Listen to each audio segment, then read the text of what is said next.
Okay mga tol,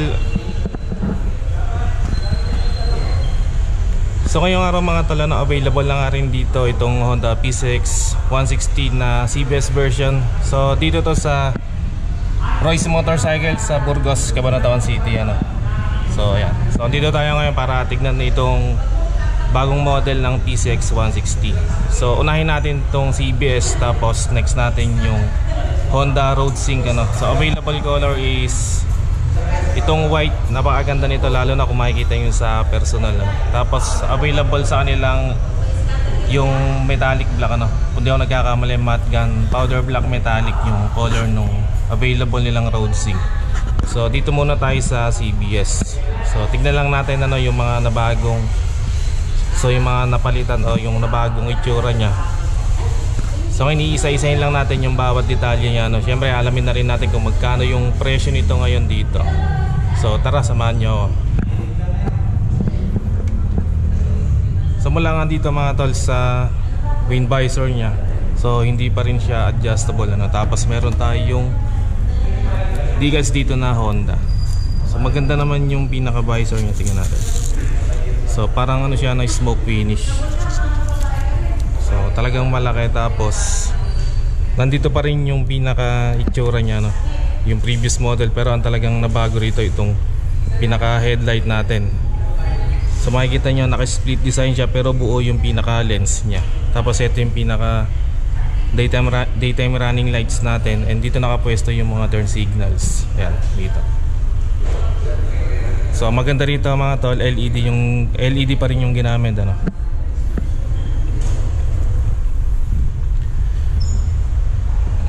Pagdating naman dito sa side profile, so wala tayong decals dito So sa previous model plain lang yung pinaka fairings natin, pero dito this time sa model na to nagkaroon siya ng mga curve dito Tapos wala siyang decals, very mini, kaya napaka premium ng datingan niya.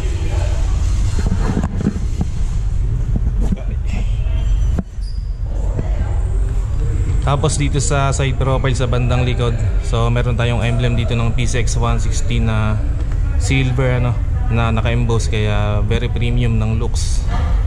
And ganun din yung kulay ng pinaka grab bar nya. Ayan.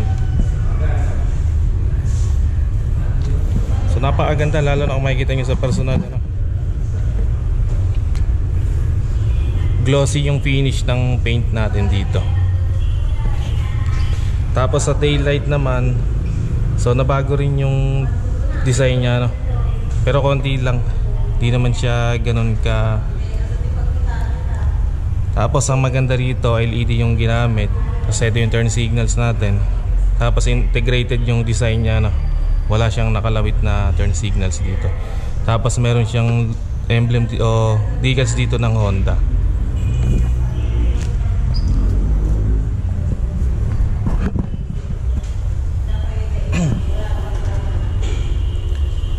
Front fender natin mga tol, same color ng overall body color niya So wala rin siyang mga sticker dito, pero itong version kasi na to CBS.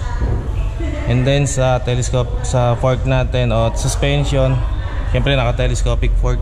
Check lang natin kung from Showa So ayan mga tol, from Showa tong suspension natin, kaya talagang quality. And then dito naman sa brakes natin, naka single disc, dual piston caliper, tapos yun nga, equip ito ng CBS or combined braking system. Sa mags natin, same pa rin ang previous model na design. And then sa gulong, meron tayong 110/70 rim 14, and syempre naka tubeless na yan. And ang brand na ginamit dito is, bang brand to? IRC tire IRC yung brand na ginamit. So, tingnan naman natin sa likod.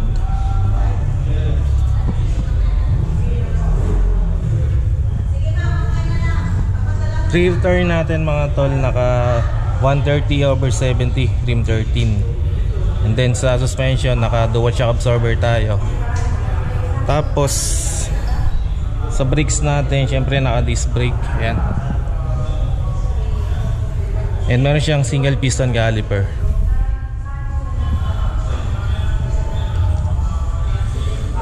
Yung pillion footrest natin dito, yan.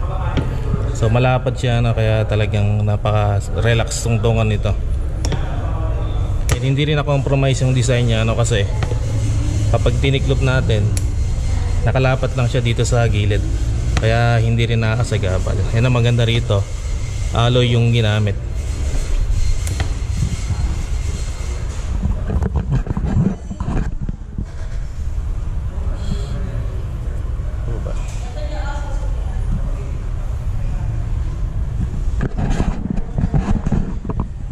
Tignan naman natin mga tol itong muffler nya, no? So sa tingin ko same pa rin naman to sa previous model.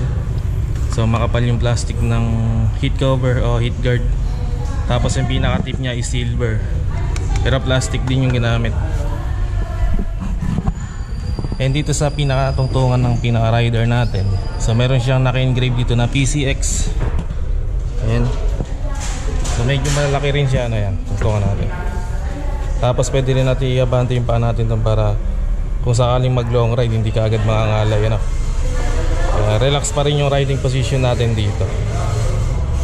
In short, upright position tayo dito.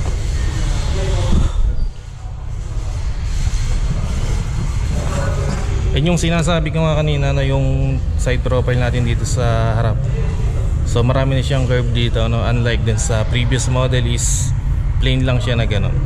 Tapos hanggang dun sa pinakabangka niya, maganda yung kulay, ano, glossy white din yung pinakabangka.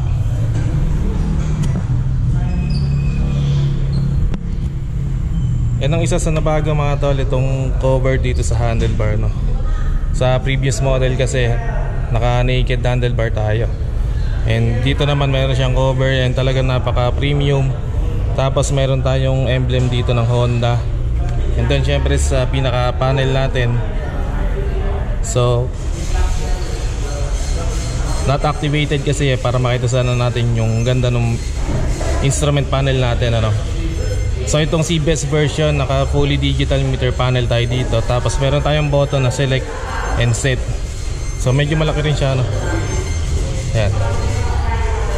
So ipa-flash ko lang sa screen yung itsura ng meter panel niya. And very compact ng design ng cockpit natin. Tapos hanggang dito lang yung pinaka visor natin.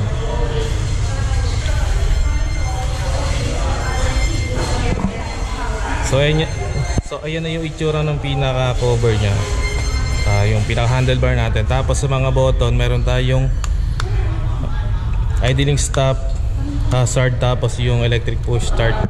And dito sa kabila meron tayong high and low beam, busina, and yung turn signals natin. Tapos pagdating mga tol dito sa sasian natin, syempre CBS version, keyless din yung ginamit. And then sa tabi nya meron tayong seat opener and then yung fuel cap opener. So hindi kasi nakasusi kaya hindi natin mabubuksan, ano.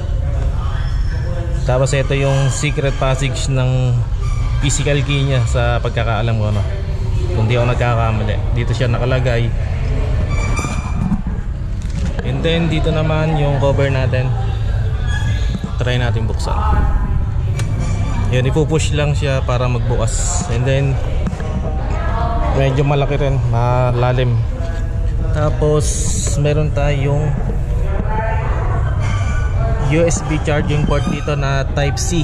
At ano yung isa? Okay, type C lang. Yan, magagamit natin yan sa long ride or kung delivery rider ka at paglalabas ka ng PCX 160. So hindi mo na kailangan magpakabit ng aftermarket na USB charging port dahil ready na siya. So pag sasara natin, tulak lang natin na gano'n, push lang natin. Ayan. Ang gradual lang ng pagbukas, ano. Ayan. And dito naman nakapwesto yung pinaka ano natin, fuel tank. So flash ko lang sa screen kung ilan yung sukat niya. And talagang maluwang din dito. So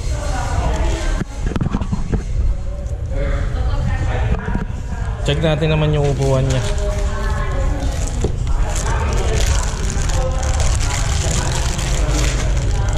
So ito yung itsura ng upuan mga tol. Two-tone yung design niya, no? So makinis dito, tapos Meron tayong grip dito, no? Tapos meron siya mga stitches. Yan. Very premium ng design. Tapos naka semi-step seat design din siya, kaya talagang napaka-sporty rin ang datingan. Tapos sa ilalim, meron tayong malawak na compartment. So asya siguro dito yung isang standard size ng helmet. And may mga space pa para dun sa ibang gamit. Kaya talagang sulit na pagdating dito sa compartment.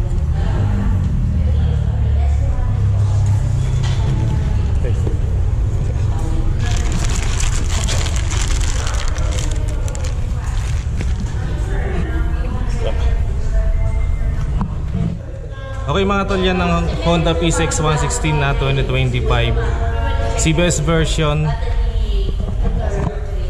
na available nga dito sa Royce Motorcycle sa Burgos, Cabanatuan City, ano.